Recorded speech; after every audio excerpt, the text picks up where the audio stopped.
Good afternoon. Welcome. Thank you for being here this afternoon. I'm sure some of you are enjoying your lunch this time, and that is perfectly fine. I'm Darla Cooper. I am the executive director for the RP group, and we're excited to hear today's presentation. I always love to hear about qualitative research, and as a former counselor, I'm excited to hear about it's kind of like two of my things that I love, research and counseling coming together. Just tiny bit of background. I said I was talking to Sabrina Sensel, who was the researcher at Cosumnes River, and she was telling me about this project. And I said, I can't be the only one who wants to hear this. So would you guys please come and do a webinar for the RP group? And they graciously said yes. So I'm not going to take up any more of the time. I want to hear what our two presenters have to say. So I'm going to hand it off to them and listen. Thank you for being here. Thank you very much. Thank you everyone for coming today. My name is Katy Wilson. I'm a faculty researcher at Cosumnes River College, and I'll have Katrina introduce herself as well. Good morning, afternoon now, everybody. I'm Katrina McDonald. I am an adjunct research faculty member at CRC, a newcomer to the Los Rios district, though I was raised here in Sacramento and know it well. And I've spent the last 25 years or so teaching at Johns Hopkins and love coming back home to serve Sacramento. We're excited to present on this topic. Katrina and I have spent the better part of a few years working on a pretty in-depth qualitative research process in collaboration with our counseling department at CRC. So we'll go ahead and dive into that. So the background of this is that we have CRC as an institution and as a research office has about 5 years of data from our graduate exit survey. The survey has remained more or less the same for that time. And we started to notice a trend over those years that counseling often came up as a topic for students when asked what they'd like to see improved or changed at the campus. And the research office at CRC has practice of discussing the survey findings with administrators and particularly with department leadership at each time that the survey is conducted. So we're in pretty in-depth conversation with the counseling department throughout these survey administrations, and counseling leadership wanted to investigate more in depth what students were saying. And so we were in conversation for several years before launching this project and had a pretty good idea of what students were talking about in that survey, but there were just unanswered, more detailed questions that we needed to dig into. Just to give you an idea of some of the types of feedback we were receiving from students. Students talked about receiving different information from various counselors. The most prominent theme students mentioned was simply not having access to counselors, having to wait a long time to find an appointment with the counselor, the process of getting those appointments not being clear, that type of thing. And then another theme that often came up was inconsistency across departments, such as admissions and records, financial aid, and counseling. So we had these pieces of feedback from students, but we didn't necessarily have specifics about them, actionable specifics as to what the department could do to address them. And that's where our office came in to help counseling unearth the more actionable steps from these findings. So we set out to kind of establish a research question for the project, which was to investigate the structural and systemic issues that might be contributing to barriers students reported experiencing on the graduate exit survey. And we realized in doing this that we were also potentially helping the department with their program review and advocacy for the department and just general planning and management of the department. So we also had those steps in mind when setting out on the project. It was pretty clear to us from the beginning that this would be a qualitative research project. Katrina and I are both experienced with qualitative research, which is one of the reasons we were the ones who were in conversation with counseling at the start. We knew from the beginning that we needed qualitative research for this project because it was so complicated and involving multiple departments, and needed to unearth some more specifics about data that were already qualitative in nature. But we chose this method specifically because it just allows for that more in-depth unearthing of relationships, of departmental norms, of interactions across different departments, as compared to what are more numbers, surface level findings that we might have from quantitative data.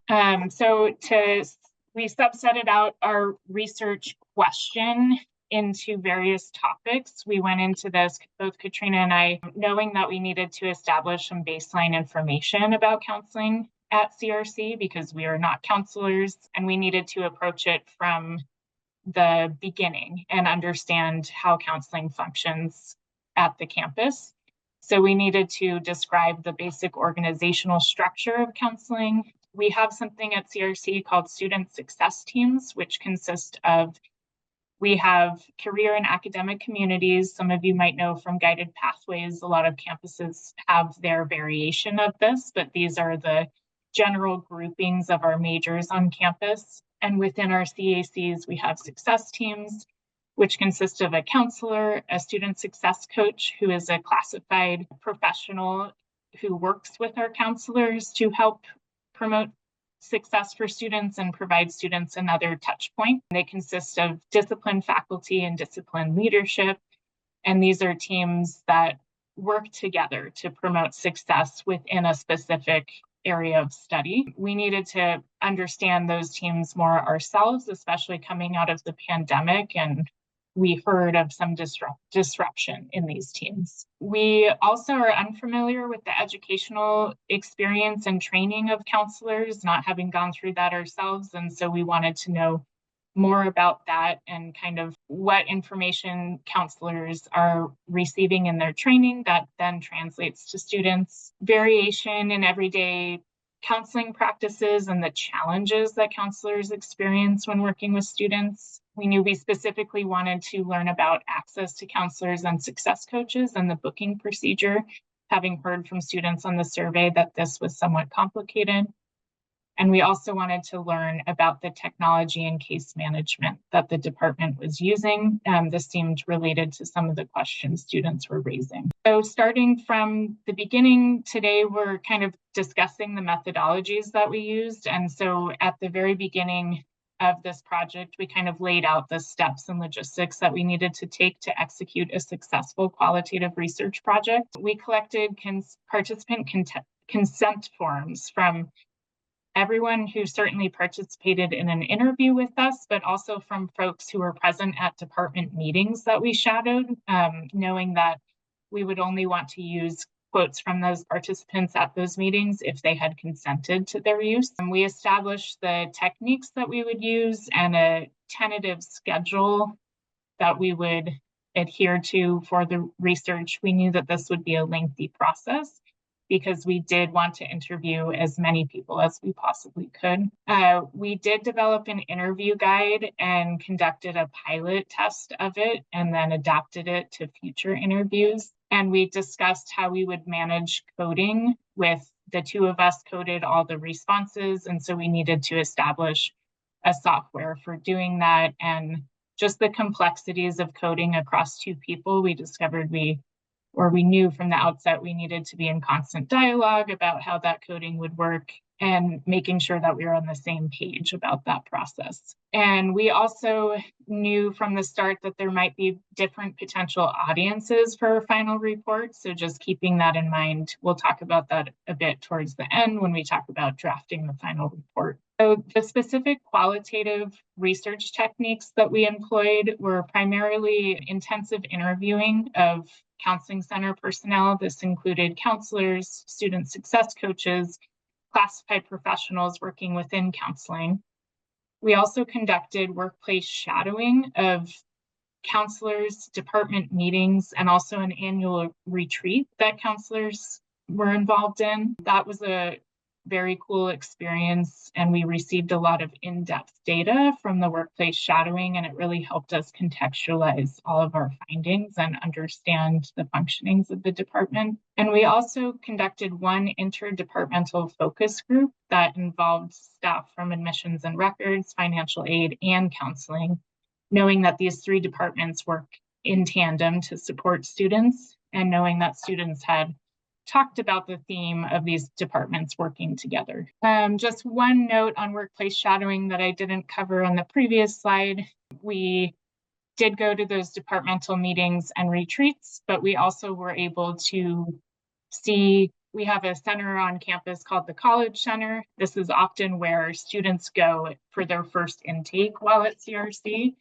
And we were able to witness interactions there, students dropping in for the first time. And we were also able to shadow interactions with our student success coaches. So we got to see students in action, not only with counselors, but also in other contexts. Our interviews, as I said, consisted of primarily our counseling faculty, both full-time and adjunct. I think we interviewed over 70% of the department. So there were quite a lot of interviews that we conducted.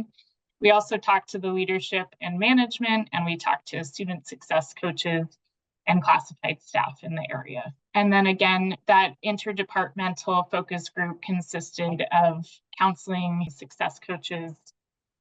counseling, financial aid, and admissions and records staff. So how we kind of set out to launch this, we started with meetings with counseling leadership to discuss the research question and our goals for the project.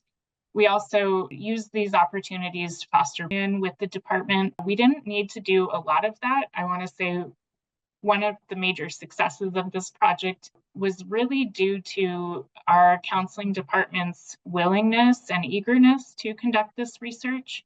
We received a ton of collaboration from the department and a lot of willingness to partake in it. And that was a unique experience to have such access to the department.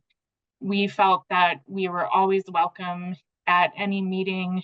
Folks were really willing to share their honest experiences, and there was a lot of trust from the beginning about this project, and that was so key to the project's success. We drafted multiple interview guides that were adapted to whichever persons that we were talking to throughout the process. So that was a pretty lengthy project that we conducted at the start of the process. That's before we even started interviewing. As I mentioned, we piloted an interview and then adapted several guides off of that. And when we were in the planning stages, we were also thinking about how data analysis would be executed so that that wasn't delayed too much once we got to it. We already had a plan from the outset of what tool we would use so that when we were ready to do so, we could jump right into coding. On that note, for the interviews, we also had a plan of how we would kind of take audio recordings. We are lucky to be in the age of Zoom. So Zoom transcribed a lot of our audio for us. And then for our in-person interviews, we were able to use recording devices.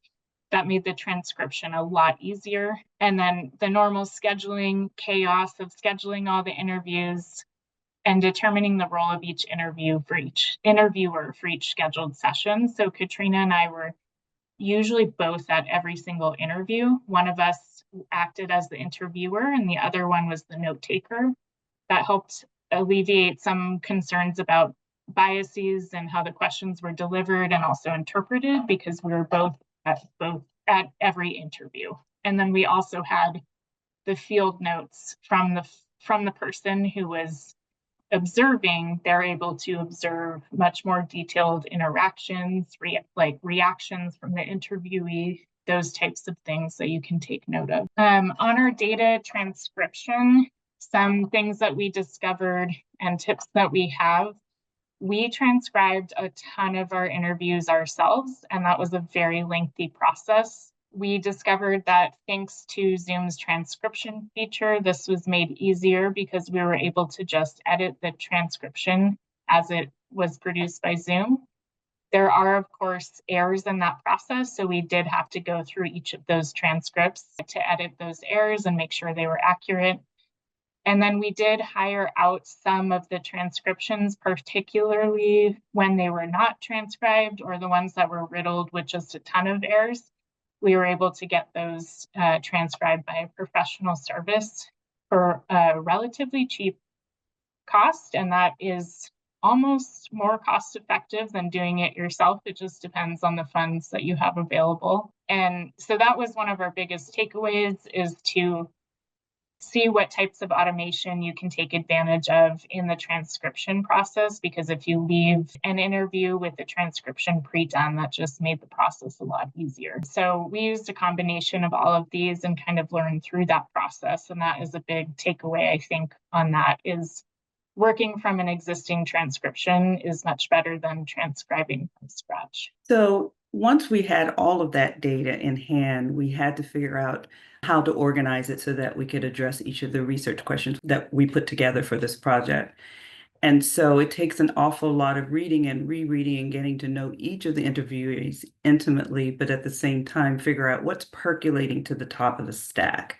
And that sort of translates into what we all often think of as variables, trying to identify what ultimately we call themes that seem to resonate across the different transcripts. And we together would get some understanding of what these variables were by talking almost daily about what we were discovering in the transcripts we had in hand. And then we use all of that dialogue with each other to then inform how we would identify the variables in the actual analysis stage.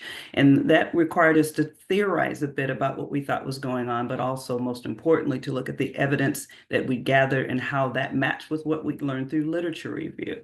So the literature review was very helpful to at least get us oriented to what we were likely to find, though we would not have known the specifics until we actually got deep into it. And so ultimately, we had to take the first sort of preliminary shot at this to pull those themes out. And then once we settled there, we found, almost by accident, some software that was free to us in terms of cost. QDA Minor Lite is the free version of QDA Minor, just as a suggestion if you should need it. There are lots of other pieces of software out there that will help. But what it allows us to do is to somewhat approach it in a quantitative manner, in the sense that we take passages from each transcript that touch on different topics, and it will collect all of those quotes directly into one folder. So once you're all done, you have a set of folders that basically operate like variable categories that we can then begin to tell the stories that we would want to tell from the data. What we did first was a first run through that to get some preliminary coding scheme going for us.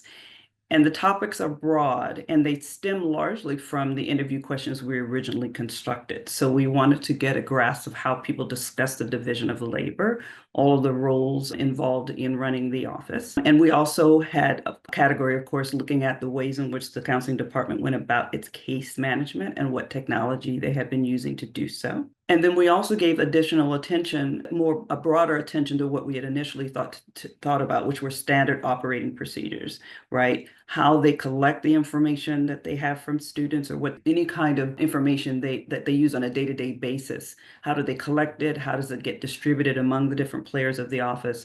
What do they use to store, and how are they able to retrieve that information when needed? And then, of course, we also wanted to know something about the particular case of the adjunct faculty there, and the faculty that are embedded within certain student success entities on campus.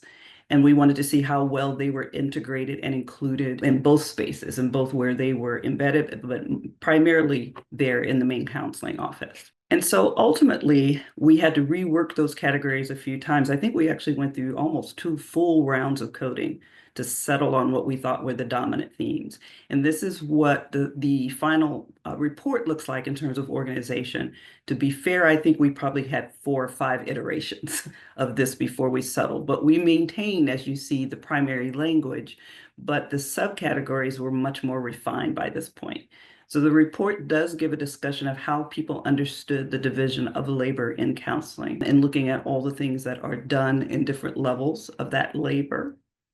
And we spent a lot of time trying to understand on a day-to-day basis what those standard operating procedures are. How are people trained?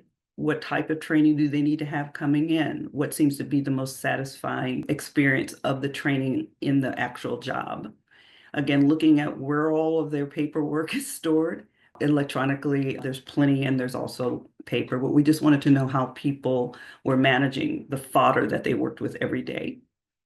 When practices in that department are updated or new policies come from anywhere, we were curious about how that got delivered to everyone. And then ultimately, we spent a lot of time looking at the day-to-day process by which each member of the department touches a student, collects information on students, and shares that within the department and across departments for that matter. And then one of the things we didn't immediately consider was the idea of workplace climate.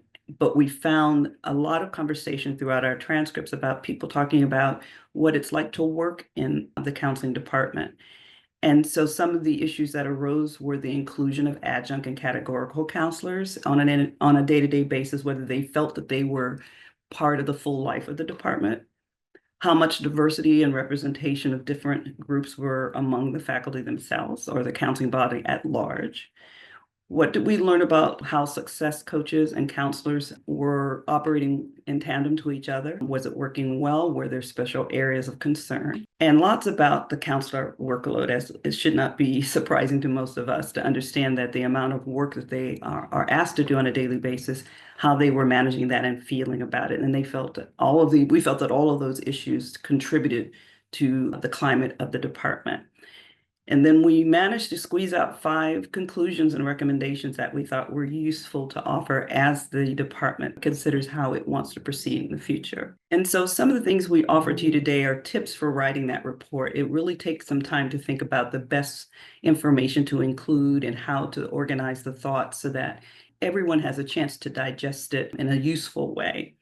And so having been heavily immersed in the data from day one, from the moment that we had our first interview, we began thinking about what it would be that we could offer positively to advance the department in the future. And there had to be trust. And like Katy was saying, that buy-in from the beginning really helped for people to be very open to us. And so that allowed us to tell their story. Eventually, we believe we captured it fairly well. And so you have to have a report outline from that thinking and then begin to fill in each section as you can. And I think Katy and I initially divided sections of the report to write, but ultimately had our hands in all parts of it down to the end. And so we ended up with a draft, and now we have actually managed to get a full final copy completed. Other things to consider is that you should weigh very heavily on the direct quote to the participants. We made a promise that we would tell their story. And so it was important that we did include lots of quotes from the mouths of babes, as we say, right, from the data. We were careful as much as we could be to not offer quotes that made it very obvious who was speaking. That you can't avoid that altogether, but it actually wasn't as difficult as we thought. I think we did a good job of masking who was actually speaking. Some people just have a way of speaking. It's hard to disguise them. But at the same time, I think we did a great job in keeping that promise. We use graphs and charts where necessary to help the reader understand, what is embedded in different portions of the report. And again, this work really does take the team members to work very closely together. And luckily, Katy and I just happen to have the same mind. And I'm very grateful for that we were almost always on the same page as to what it was that we thought we'd captured in the report at every stage of the process, actually. But again, it does take a regular set of contexts so that you end up with something that all the team members believe is truth. It does take a lot of editing and proofreading, of course, and we've done that. I think we've had several rounds, and I think we're settled now on that. Most importantly, as we said, you have to be true to the participants you're studying. You're telling their story, and it is a story, and writing the report becomes story writing of sorts. But because the report can serve many functions, we clearly were focused on making sure it was academically sound and readable, right? And I think ultimately the department has expressed that they're quite satisfied with the work we've done. And so our biggest hope is that they can use it productively. And one last thing about that kind of the process of drafting those reports, one of the most important things we found was to really get as much participant input as possible to ensure that we weren't misrepresenting anything that we heard from our participants throughout the process. And one method we found that was helpful to do this was to offer a feedback form to all of the participants in which they could provide more, of course, qualitative, open-ended responses to how their voices were represented. And that did help us feel assured in the process that what we were writing was representative of what folks were sharing. So we offered that tip. The form was a useful way to collect that feedback, especially with such a large number of interviews and workplace shadowing across many departments. We could offer this form to a variety of stakeholders. And we did want to offer this opportunity to ask us any questions that we can answer, and also to initiate a discussion about other qualitative research method tips that any of you have found in your work. I can start it off with a question that's in the Q&A. Somebody asked, will we be releasing a full report on this project? And we do have a report available on our website. I see that Sabrina is typing in an answer. Yeah, great. So Sabrina just shared the link to the report, which is available to any member of the public who goes to our website. If you do have more questions, you can feel free to put them in the chat. You can also, I think if you raise your hand, we will be able to unmute you if you'd prefer to voice it aloud. If there aren't any questions, we're hoping you will access the report, and we'd be delighted to get feedback from you later if you have a chance to do that. But we also hope that this spurs some additional work at Los Rios. Katrina and Katie, I see Hazel has her hand up. Hi, it's Hazel. I just wanted to ask, now that you shared this data, what are they planning to do with it at your college? Is it going to help with professional development? Or like you said, you wanted them to also address program review? I'm just curious, what are the next steps? Thanks. Yeah, Well, they just recently told us that they're going to be carrying the report to their next retreat for their department so that they can have open discussion about what the findings are. But it also was crafted with a program, fodder for program review as well from the start. and I think one other thing, so yes, as Katrina just shared, the department I think because they were so invested from the beginning, there was never a doubt that the findings would be intensely used within the department. But just from our research side, I'll maybe let Sabrina answer more as to institutional use. From the research side, I think something that Katrina and I learned in this process was also that the qualitative research process, including workplace shadowing, was so rich and informative. We were able to get so much better grasp on kind of hidden policies and systemic issues that were maybe just not clearly visible from a survey. That just as a researcher, I find it really interesting and hope to continue to use methods like this as time and space allow, because the ability to get really embedded within a department, I think, just yielded really rich findings that might otherwise be unavailable. So I know it's a really time-intensive process, but I certainly learned the value of taking that time and becoming embedded within a department. And I could see the value even for like our department to be studied in this way. It was a really unique experience. Sure. I heard my name. And so I'll share a little bit more. So the 5 recommendations, when you get to the report, you'll notice that some of it's been organized in a way that allows the department to see where they have kind of local agency or like degrees of like, where does this lay, right? So some of the recommendations might be more applicable that the department themselves can take action, or that there might be a recommendation that requires them to receive support, or not requires, but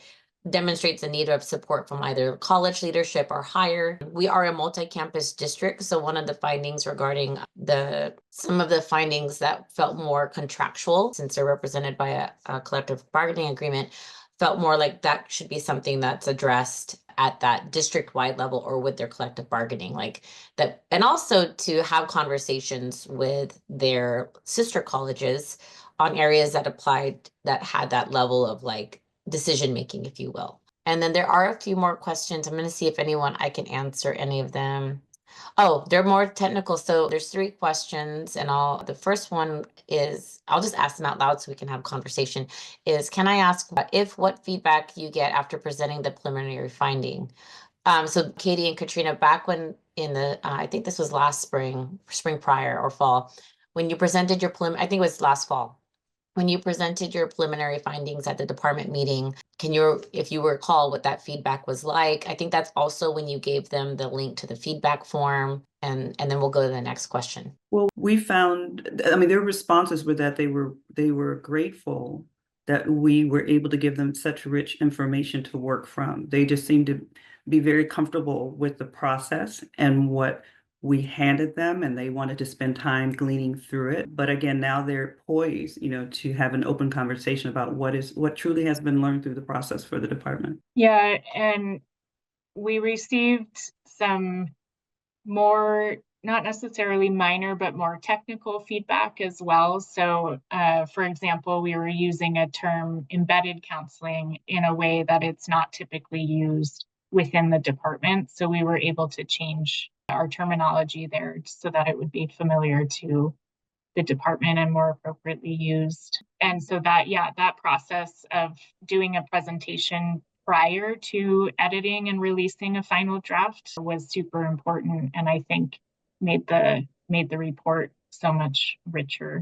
We also invited the vice president over counseling and the counseling department chair to have direct access to our final draft and provide comments on it, so that we were able to incorporate any of their questions or suggestions. And we received additional definitions from them in that process that we were able to incorporate.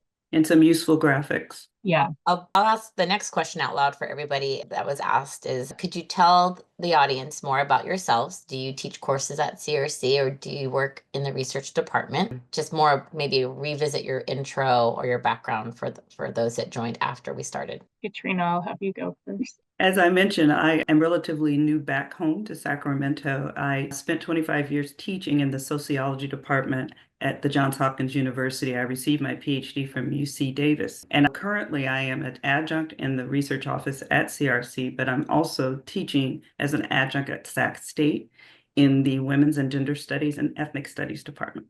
Katrina's expertise in sociology and qualitative research was so necessary to this project. And I am a faculty researcher at CRC. Prior to that, I was a researcher with Monterey Peninsula College. I've always focused and had an emphasis on qualitative research. This is by far the largest project I've undertaken, normally focus groups and surveys. So this was a really exciting project to work on. Katy and Katrina, before we go to the next question, I wanted to maybe ask something, or kind of have you share something that I think is worth very much the kudos, is like how many interviews, like how many participants did you have in this qualitative study? Because when you mentioned focus groups and qualitative methods, I think many of us are familiar or used to a smaller sample of willing, say, students or participants. So I think part of why the spotlight is happening is also just the level of participation is, I think, worth noting. And then I'll ask you the next question. Well, I'll speak first to the focus group. We had one focus group, but it was a dynamic experience. It was a tri-department participation focus group where Katy and I were able to not only ask questions, but to watch them interact among each other. And so to hear them problem solving right before our eyes was very interesting. And it wasn't that they didn't hesitate. They seemed to know that it was time for them to be in one space and work some things out, and they willingly did it in front of us. So I found it to be very valuable. Yeah, and then in terms of the interviews, I meant to write this down to have it in front of me so that I wouldn't have to leave my share screen, and I did not do that, but I believe it was around 33 interviews. I'll have you correct. It's in the final report, and Sabrina shared the link to that, but it was 70% of the counseling department, which was... But we touched on, it was 71% that we touched, right? Yeah, which is huge. Oh. Yeah.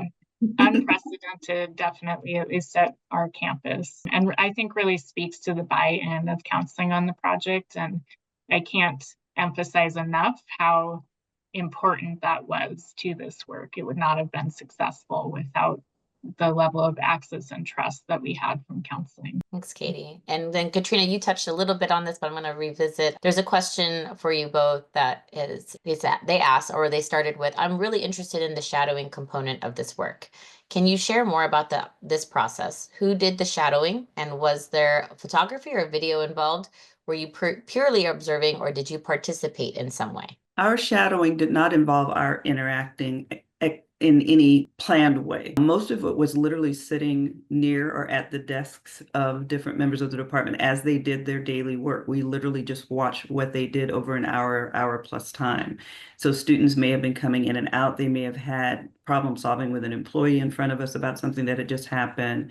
We literally took notes of everything relevant we thought was happening in front of us, not knowing what it would yield until we sat back down with it. And it turned out to be very fruitful. And we considered that attending the retreat also workplace, because this was a workplace activity. So we took initially, from the very start of the process, we took a lot of notes at the retreat where we learned a lot about the department's inner workings. And the shadowing, I will say, just added this level to the interview process that I think was really, really important. It enabled us to understand at a deeper level what counselors were speaking to and actually see it in action. So if the counselor talked about a 30-minute appointment window and how short that felt, we were able to witness multiple times what that actually looked like in real time. And then often after the shadowing experiences, we were able to ask follow-up questions of the counselors and whoever else we shadowed, and we incorporated those transcriptions into our interviews as well. And no, we did not take any, and we may have done some audio recording, but we did not do any video recording. We thought that would be too intrusive and would make it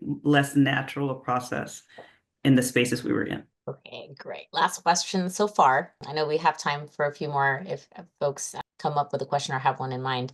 This question asks, what documents did you utilize for analysis, and how did you decide what documents to prioritize? Did you analyze them manually, or did you use AI to assist in the process? And I think in addition to documents, maybe we could say just maybe digital sources as well. Well, I can say that we didn't use AI for any of it, but we literally picked up documents that were typically displayed in the counseling department for students or other, whatever documents were visible for us to take. Sometimes we were handed a document that someone thought we should see, but aside from that, nothing external to them. Everything was from within, things that we collected from within the department that they either willingly or we asked them to share. A lot of links from the website. So student-facing links. Katrina and I both went through the virtual student orientation, for example, which isn't a document per se, but an experience that students have with counseling, just to contextualize the research. And by the way, I'll go back to workplace shadowing. We also sat in the college center there so we could see what it was like for a student to approach the counter for the first time and begin talking about their education plan. And that was very useful for me. That was an experience that I had 50 plus years ago, right? Before things were much more automated. So to see what it was like today was very informative. I'm not seeing any more questions. I think Katy and Katrina, do you have anything to share before perhaps we close? Or are there any more questions about the research or perhaps the research department? If not, I'll hand it off to you before we give it back to Brad. Katy and I probably want more than anything for people to give this a go in any way that they think it is necessary and important to the work of your campus. And to be imaginative, you have to sort of be imaginative on your feet sometimes when you're interacting in different spaces, and just kind of enjoy the ride of it, and always be thinking about wanting to get at the root of what those folks need us to know, right? The people that you're studying are relying on you to tell their story, and you have to spend time with the stories to really get it right on paper, I think. Yeah, just echo that. I was trying to remember, the other thing I was going to add is you're welcome to reach out to Katrina and I. We'd love to have more one-on-one conversations. If you do take on an endeavor like this, we're happy to answer any other questions that come up. Our contact information is on CRC's research office website. Thank you so much. It looks like we've had another question come in here. Is faculty researcher a typical position at community colleges? Our research department does not employ any faculty who do this type of research. I'll go ahead and answer that one. And, I think it depends on the college and the district. At Los Rios, in our Los Rios Community College District, I believe each of our 4 college campuses has this position. I know Huge, I see Huge on the attendance list, and Huge is our a researcher at ARC. I'm trying to read the full question again. So I would say it depends on the college. So look in both spaces. Look for both classified professional listings and also faculty listings. In our district, the faculty researcher falls under the non-instructional / coordinator side of the faculty body. We have instructional and non-instructional, kind of in the same way. Our nurses and our college nurses are, I wouldn't call our librarians non-instructional. I know some of them teach, and our counselors, some of them also teach, but namely they traditionally fall under the non-instructional. And I know Dr. A is here and she can clarify too if I'm misspeaking, but at our district we have that distinction, and then we have the privilege of being able to hire faculty to conduct research in this role. I see another question, which is, do you have any kind of advice for folks who would like to endeavor in this kind of work? I imagine it's time intensive, buy-in from administration might be needed. And yes, that is very true. She can share more after, but I think relying on Sabrina is our dean, and her advocacy to help bring this project forward. But also, I think the main thing was just the counseling department leadership advocating for the project as well. Because yes, it took, I think, 2 years in total, because it wasn't the only project Katrina and I were working on. So high up advocacy was important. I guess I'll just echo or maybe add to what Katy shared. Really, this was kind of like leading from the middle, in a sense, that leadership from both the counseling faculty and at that time, Hong Pham, who was the Dean of Counseling, now she's the Associate Vice President of Student Services and Counseling. There was that early relationship that existed with our research office, and just that opportunity to identify the need and knowing that we were being invited into that space. We're also at our campus, we